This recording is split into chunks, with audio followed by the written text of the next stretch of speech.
सर्वसामान्यांच्या हक्काचा आवाज म्हणजे? जागर जनस्थान. हे लाईट बंद कर तुझं. लाईट बंद लाईट बंद लाईट बंद.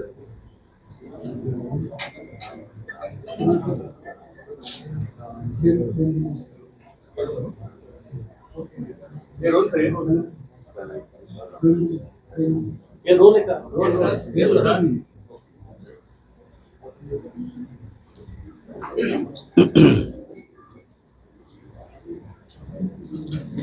सुरू करू. पत्रकार परिषद सुरू करण्या अगोदर मी एका गोष्टीचा खुलासा करू इच्छितो. काल एक आपले खेळाडू गावीत हे काल येऊन गेले. तुमच्याकडे बातम्या मी पाहिल्या. त्यातला सर्वात महत्वाचा भाग म्हणजे एक तर त्यांना कोणी बोलवलं होतं हे मला माहित नाही. ते आलेत हेही मला कोणी सांगितलं नाही. त्याच्यामुळे ते आलेत आणि मी भेटणार नाही असं का करीन मी? त्याच्यामुळे मला माहितीच नसलेल्या गोष्टीवरती त्या बातम्या आल्या. त्यांचाही काही गैरसमज झाला की ते 2 तास थांबले आणि मी त्यांना भेटलो नाही. परंतु मला माहितीच नव्हतं. मला कोणी सांगितलंच नाही की ते आलेत म्हणून. मला जर कोणी सांगितलं तर मी निश्चित त्यांना नक्कीच भेटलो असतो. परंतु त्यांना कोणी बोलवलं आणि मला का कोणी सांगितलं नाही या गोष्टी सगळ्या बाजूला सोडा आपण. परंतु भेट नाही झाली त्याच्याबद्दल ते नाराज झाले. त्याच्याबद्दल मी दिलगिरी व्यक्त करतो.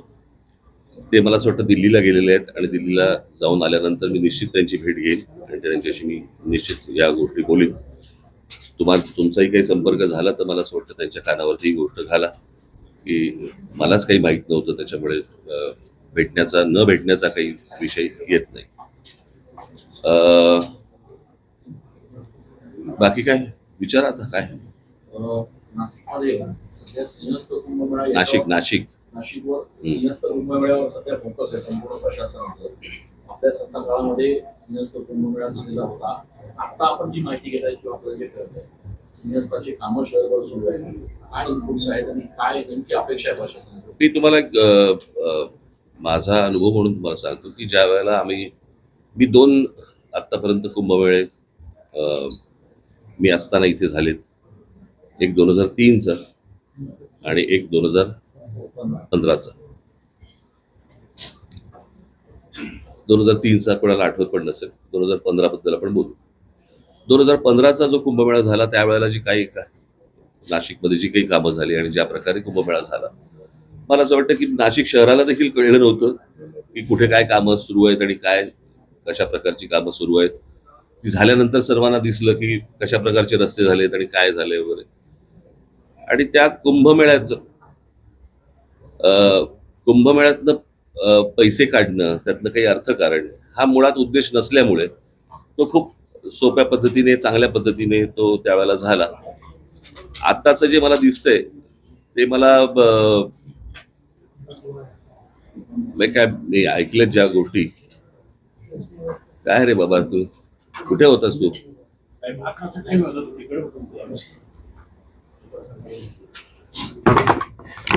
सर आता राहू दे बस.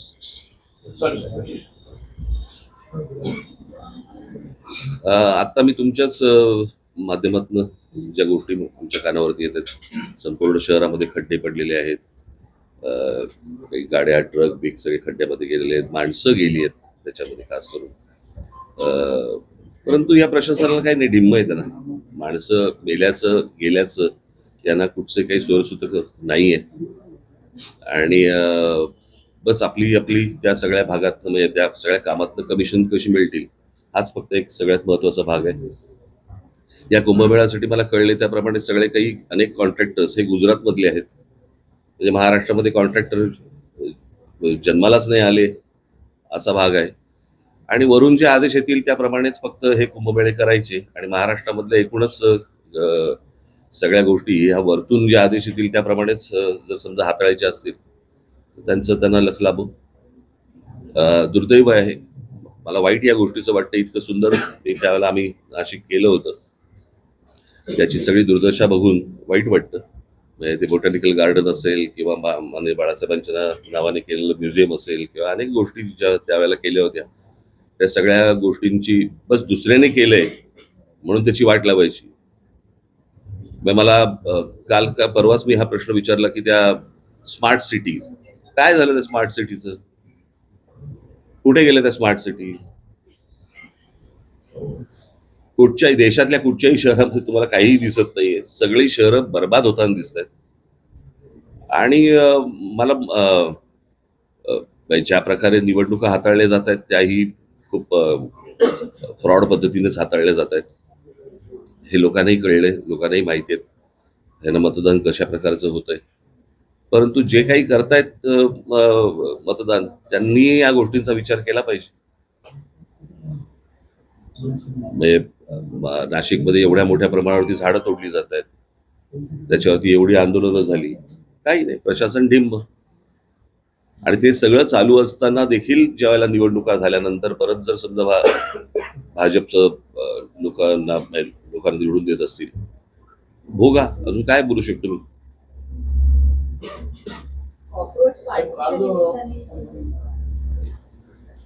हा बोला. पार्टीच्या निमित्ताने जे देशभर दिसतंय एक वेगळा फोर्स दिसतोय तरुणांचा, त्याच्याकडे तुम्ही कसं बघता? नाही, कसं आहे, आता ह्या सगळ्या गोष्टींमध्ये हे शिक्षणामधल्या ज्या गोष्टी आहेत, कसं आहे, हे बऱ्याच वर्षानंतर असं आंदोलन आहे या सगळ्या गोष्टींकडे. काय, प्रत्येक आई वडिलांचा मुलगा हा काही नीट परीक्षेला बसला नव्हता. तिथे आलेले सगळेच विद्यार्थी हे काही नीटचे विद्यार्थी नव्हते. पण जे विद्यार्थी, जे तरुण तिकडे जे आले होते, तो त्यांच्यामधला जो राग आहे तो मला असं वाटतं सगळा सभोवतालचा सगळा राग तिकडे बाहेर आला आहे. आणि तो ह्याच्या पुढे अजून जोरात जास्ती मोठ्या पद्धतीने बाहेर येईल. म्हणजे जंतर मंतरवरती झालेलं आंदोलन ही सुरुवात आहे. कळलं का? ते आता आंदोलन शांत आहे किंवा, परंतु राग, सरकारबद्दलचा राग ज्या वेळेला अशा प्रकारे बाहेर येतो, कारण हे आंदोलन घराघरात शिरलं. ज्या वेळेला त्या तरुणांना, ज्या विद्यार्थ्यांना मारलं, बरं का, आणि प्रत्येक आई वडिलांना असं वाटलं, प्रत्येक आजोबा आजींना असं वाटलं की बाबा माझ्या पोराला मारलं, हे का मारतायत मुलांना? खरं तर ते शांतपणे आंदोलन सगळं सुरू होतं. सरकारने या सगळ्या गोष्टींची सुरुवात केली. आणि मला एवढंच फक्त म्हणायचं, हे भाजपमधलंच अंतर्गत हे भांडण आहे आणि त्याच गोष्टी आता सगळ्या चव्हाट्यावरती येत आहेत. काल बैठक घेतली पदाधिकाऱ्यांची, एसआयआरच्या मुद्द्यावर पण चर्चा झाली. मी तुम्हाला आता तुम्ही आता हा प्रश्न विचारत, मी येतो त्याच्याकडे. शिक्षणाच्या बाबतीत मला काल अनेक विद्यार्थी काल येऊन भेटले. मला हाच नाशिक मधला पॅटर्न हा संपूर्ण महाराष्ट्रभर चालू असेल. प्रश्न असा आहे की दगडांवरचे ठसे घेऊन त्यांचं आधार कार्ड चेक करण्यापेक्षा मला असं वाटतं चंद्रकांत पाटलांनी या विद्यार्थ्यांकडे जास्ती लक्ष दिलं पाहिजे. मला ही गोष्टच नाही समजली की 10वी पास झाल्यावरती पहिल्यांदा क्लासमध्ये ऍडमिशन घ्यायची आणि क्लासमध्ये ऍडमिशन घेतल्यानंतर क्लास सांगणार की कोणत्या कॉलेजमध्ये ऍडमिशन घ्यायची. आज ते विद्यार्थी कॉलेजला न जाता 8-8 तास त्या क्लासमध्ये जाऊन बसतायत आणि तिकडे शिकतायत. मग कॉलेज काय करतंय? कोचिंग क्लासेसवरती निर्बंध आणायचा आपला मसुदा गेले 24 वर्षापासून पेंडिंग आहे, तयार आहे. मात्र नाही, कोचिंग क्लासेस मधनच ह्या सगळ्या कोचिंग क्लासेस सगळेच काय वाईट असतात अशाला भाग नाहीये. परंतु आता जे काही धंदा म्हणून जे आलेले आहेत,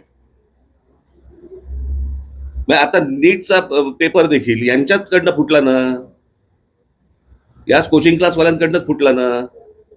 आतापर्यंत जेवढे पेपर फुटले या कोचिंग क्लासवाल्यांकडनंच फुटले ना.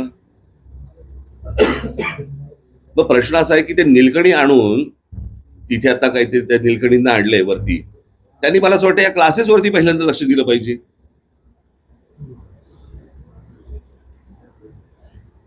क्लासेस ठरवणार की विद्यार्थ्यांनी कोणत्या कॉलेजमध्ये जायचं, हे कुठची शिक्षण पद्धत? चंद्रकांत पाटलांनी याच्यामध्ये लक्ष घातलं पाहिजे, मुख्यमंत्र्यांनी याच्यामध्ये लक्ष घातलं पाहिजे. विद्यार्थ्यांचे हाल होत आहेत. कॉलेजमधली फी किती? 20,000 रुपये आणि क्लासमधली फी किती? 1,40,000 रुपये. म्हणजे क्लासेस आणि कॉलेज यांच्या संगनमतानेच ह्या सगळ्या गोष्टी होत आहेत. क्लासेसवाले कॉलेजवाल्यांना पैसे पुरवत असणार. क्लासमध्ये 8-8 तास गेल्यानंतर कॉलेजमध्ये अटेंडन्स कसा लागतो? या अशा प्रकारची भिकार परिस्थिती शिक्षणाची असताना त्याच्यानंतर तुम्ही म्हणायचं की विद्यार्थ्यांनी चिडायचं नाही, तरुणांनी चिडायचं नाही, म्हणजे काय? काल मला काही विद्यार्थी मला इतकं वाईट वाटलं. मला त्यांनी विचारलं, साहेब परत नीटचा पेपर नाही ना फुटणार? एवढी आज तिथे एक मुलगा, मला मी त्या मुलाचं नाव काल त्याचे घरचे येऊन गेले, ज्याने आत्महत्या केली, यश गोसावी. त्या मुलाने आत्महत्या केली. ज्या 21 विद्यार्थ्यांची नावं आहेत आत्महत्या केलेल्या ह्याच्यामध्ये, त्याच्यामध्ये त्या यशचं नाव नाहीये. नाशिक मधला मुलगा आहे तो.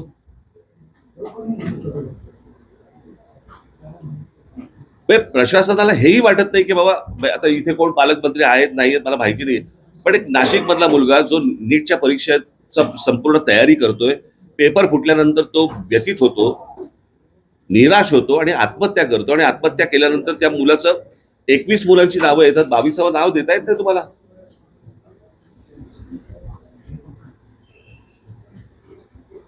हे कोणतं सरकार चालू आहे आणि काय प्रकार चालू आहे मला समजलंच नाही. मी तुम्हाला एक गोष्ट वाचून दाखवतो, तुम्ही ती सर्वांनी नीट ऐका. आता बस, आता शांत.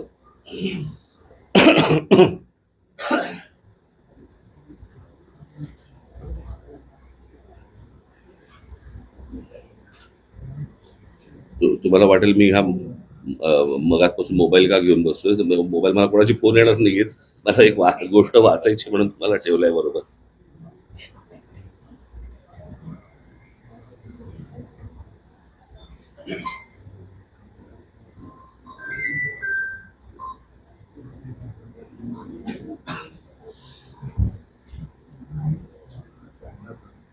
हा, ते तुला पाठवलं होतं काय? हा हा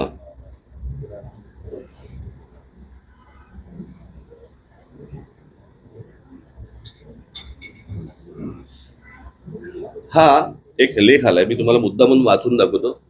तुम्ही गप्प बसा रे आता. एक तर उशिरा येऊन कॅमेरा लावू नका तुम्ही, बाकीच्यांकडनं आउटपुट घ्या नंतर.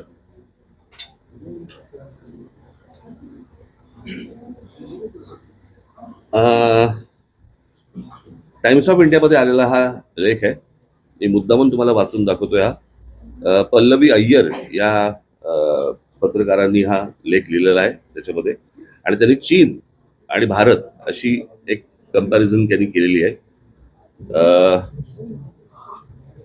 त्याचा मी तुम्हाला फक्त अर्क सांगतो त्या सगळ्या याच्यामध्ये. आपली आणि चीनची तुलना खरं तर करू नये. मोठी लोकसंख्या ही एक गोष्ट सोडली तर खूप फरक आहे. आपल्यात मुख्यतः तिथे लोकशाही नाही आणि आपल्याकडे ती आहे. तिथली राज्य व्यवस्था वेगळी आणि आपली वेगळी. परंतु तिथे शाळा झाल्यानंतर, 10वी झाल्यानंतर, शाळा झाल्यानंतर चीनमध्ये सगळी मुलं एक परीक्षा देतात, सगळी. त्या परीक्षेला गावकाव असं नाव आहे, गावकाव. मागे आवाज बंद करणार आहे तुम्ही, नाही तर निघून जायला सांगता ना. एक तर ते पत्रकार नाही आहेत. भारतात नीट दिली, भारतामध्ये नीटची परीक्षा 22,70,000 मुलांनी दिली. तर यावर्षी चीनमध्ये गावकाव नावाची परीक्षा दिली साधारण 1,33,50,000 मुलांनी, भारताच्या 6 पट. त्यात त्यांनी जे केलं ते आजच्या टाइम्स ऑफ इंडियामध्ये पल्लवी अय्यर यांनी दिलंय. त्याच्यात त्यांनी मुद्दे दिलेत, 6 मुद्दे महत्वाचे आहेत. प्रश्न एकाच, हे जे प्रश्न आहेत त्याचे प्रश्न पत्रिका, प्रश्न एकाच ठिकाणी तयार केले, परंतु परीक्षा घेण्याची जबाबदारी प्रांतांवरती सोपवली. सर्वात महत्वाचा मुद्दा हे आपल्याकडे जे काही केंद्रीय पद्धतीने जे चालू आहे, एका ठिकाणी पेपर त्यांनी केले आणि राज्यांना सांगितलं की तुम्ही कंडक्ट करा म्हणून. परीक्षा पेपर्स एखाद्या टॉप सिक्रेट प्रमाणे गुप्त ठेवले गेले. पेपर्स ने-आण करत असलेल्या वाहनांवरती GPS द्वारे लक्ष ठेवले गेले. त्यांना पोलीस संरक्षण होतं. हाय सिक्युरिटी प्रेसमध्ये जिथे नोटा छापतात तसे पेपर्स छापले गेले. तितकीच सुरक्षा होती जिथे तिथला कचरा आणि ड्रेनेज व्यवस्थेवरतीही लक्ष होते. त्याच्यातनं कोणी बाहेर काढू देत पेपर वगैरे.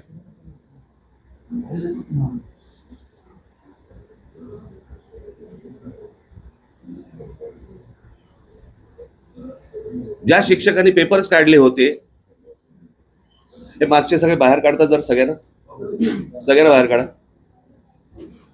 सगळ्यांना बाहेर काढा. जा, सगळ्यांना बाहेर काढा जरा. सगळ्यांना बाहेर काढा. सगळे जा, तुम्ही सगळे बाहेर थांबा. सगळे बाहेर थांबा. सगळे बाहेर थांबा. सगळ्यांना बाहेर थांबा.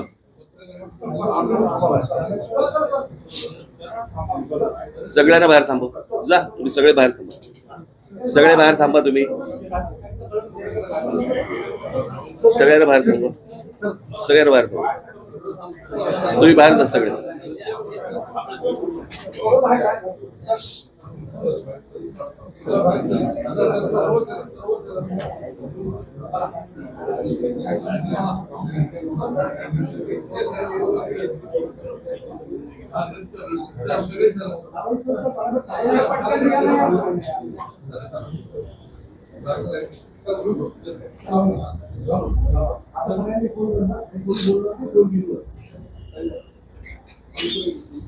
आता हा शेवटचा मुद्दा. ज्या शिक्षकांनी पेपर्स काढले होते त्यांना सुमारे महिनाभर एका सुरक्षित ठिकाणी ठेवलं होतं, कोणत्याही संपर्काशिवाय. सगळा देश त्या परीक्षेच्या आठवड्यात दक्ष होता. बांधकाम गंमत बघा तुम्ही. आपण म्हणतोय तिकडे काय हुकुमशाही आहे किंवा काय जे काय म्हणतोय, आणि आमच्याकडे लोकशाही वगैरे. पण आमच्या मुलांनी कशा प्रकारे त्यांचं भविष्य उभं केलं पाहिजे, आणि ही परीक्षा सर्वात महत्वाची आहे. सगळा देश त्या परीक्षेच्या आठवड्यात दक्ष होता. बांधकामं थांबवली होती सगळी, कारण मुलांना शांतता हवी म्हणून. वाहनांच्या हॉर्न्सवरती बंदी होती. मुला मुलींना वेळेवरती परीक्षा केंद्रावरती पोहोचता यावं म्हणून वाहतूक वळवली होती. पोलिसांनी स्वतः शटल सर्व्हिस सुरू केली होती. रस्त्यावरती उभे राहून स्वयंसेवकांनी मुलांना फुकट नेण्या आणायची सोय केली. पाणी पुरवलं, अगदी खाद्यपदार्थ सुद्धा. म्हणजे हा एका परीक्षेसाठी सगळा देश उतरला होता. फक्त सरकार नव्हे. चीनमध्ये हुकुमशाही आहे, परंतु आम्ही गुणांची कदर करतो आणि सगळ्या गुणी मुलांना प्रगती करण्याची समान संधी आहे, हे यातून सांगत ते होते. नीटच्या परीक्षेमधनं आपल्याकडे जे विद्यार्थी आहेत हे या देशाचं भविष्य आहे. इतर परीक्षा देणारे विद्यार्थी त्यांचं हे आपल्या देशाचे भविष्य आहे. त्या मुलांकडे कोणताच लक्ष नाही. दरवर्षी पेपर फुटतायत. म्हणजे हे नीटचं आंदोलन जेव्हा चालू होतं त्यावेळेला 2 पेपर फुटलेत. म्हणजे या शिक्षण पद्धतीवरती जर समजा कोणाचंही लक्ष केंद्रित नसेल, कोणी त्या गोष्टीला गांभीर्याने घेत नसेल, आणि त्याच्यानंतर तुम्ही म्हणाल मुलांनी चिडायचं नाही, मुलींनी चिडायचं नाही, तरुणांनी रागवायचं नाही, शिव्या द्यायच्या नाहीत. मग शिव्या द्यायचा अधिकार फक्त काय भाजपला आहे? लोकांच्या आया बहिणी काढण्याचा फक्त अधिकार भाजपला आहे?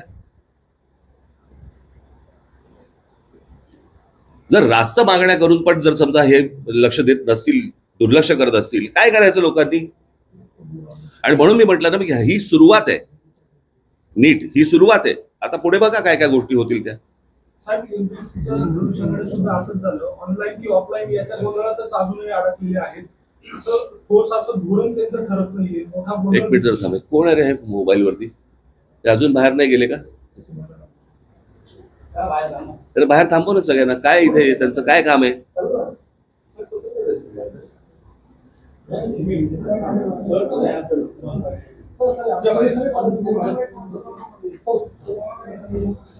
तुम्ही आता जंतर-मंतरच्या आंदोलनाची उद्देशून म्हणालात की भाजपमधीलच अंतर्गत भांडण काय?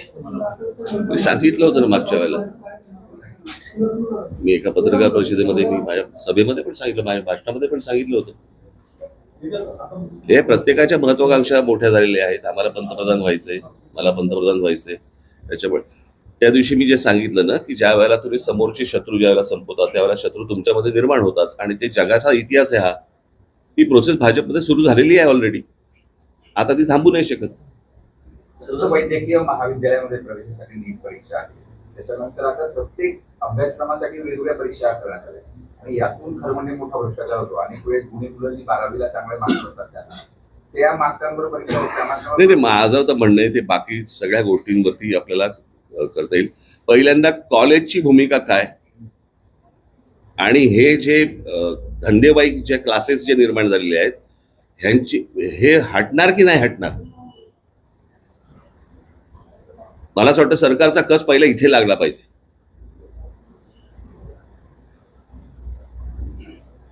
ही ह्यांच्या धंदेवाईपणामुळेच या सगळ्या गोष्टी सुरू आहेत ना.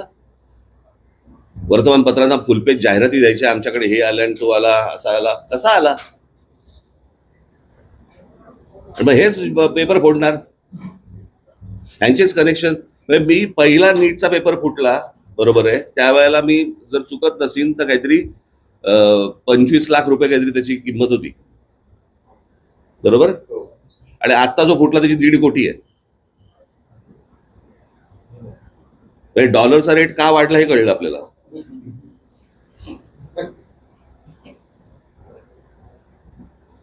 आणि हे सगळ्या गोष्टी बाहेर येत आहेत, सगळ्या गोष्टी सगळ्यांना माहिती आहेत आणि कोणी कंट्रोल करत नाहीये. म्हणजे काय, म्हणजे सरकारमधले कोणी अडकलेत का त्याच्यामध्ये? लोक आहेत का कोणी ज्यांचा धंदा त्याच्यावरती अवलंबून आहे?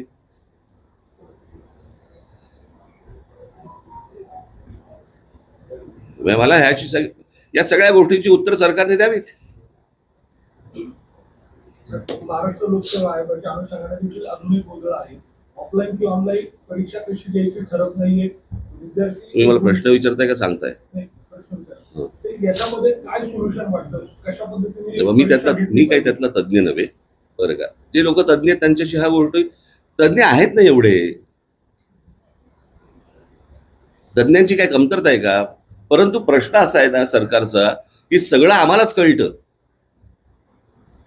यातनं ज्या दिवशी सरकार बाहेर येईल आणि ज्या दिवशी तज्ज्ञांशी ज्याला चर्चा करून त्याच्यातनं काहीतरी सोल्युशन येईल तेव्हाच होईल ना, त्याशिवाय कसं होईल? आता ते नीलकंठीने आणले तर मला माहित नाही ते काय करणार आहेत. साहेब, काल मोहन भागवतांनी पण तरुणांशी संवाद साधला. एका बाजूला उशीर झाला. साहेब, त्यांनी जैन सोबत संवाद साधला मोहन भागवत आणि ते म्हटलं की डोळे दाखवून उशीर झाला. महाराष्ट्रात सुद्धा टीईटी पेपर फुटे असेल किंवा चालक रायडिंग असेल, याच्या विरोधात आज विद्यार्थ्यांचे आंदोलन नाशिकमध्ये सुद्धा आहे. तर याबाबत आणि त्यांनी दादा भुसेंचं राजीनामा मागितलं. महाराष्ट्र ते मला असं वाटतं, मी आता एवढं सगळं बोलल्यानंतर हा काय प्रश्न आला? शिक्षण व्यवस्थेमध्येच जो गोंधळ आहे तो सुधारला पाहिजे ना. आज नाशिकमध्ये सुरू आहे, उद्या अजून ठिकाणी, दुसऱ्या ठिकाणी. प्रश्न असा आहे की हे काय म्हणतायत ती मुलं, ते आपण समजून घेणार आहोत का? त्यांना, त्यांच्या आई वडिलांना काय प्रकारचा त्रास होतोय, मानसिक होतोय, आर्थिक होतोय, सर्वच बाजूनी होतोय, तो आपण समजून घेणार आहोत का? काय ही मुलं उगा त्या मोबाईलवरती ज्यावेळेला ती मुलं बघतात ना, जग ज्यावेळेला पाहतात त्यावेळेला मला सांगा कोण राहील इथे? मी परवा दिवशीचा आकडा वाचून दाखवला ना, किती मुलं गेली बाहेर. 5 लाख कोटीच्या वरती आपल्या देशामधले पालक हे 5 लाख कोटी मुलांना शिक्षणासाठी बाहेर पाठवत आहेत. म्हणजे 5 लाख कोटी देशाच्या बाहेर गेले पैसे. 5 लाख कोटी कशाला म्हणतात?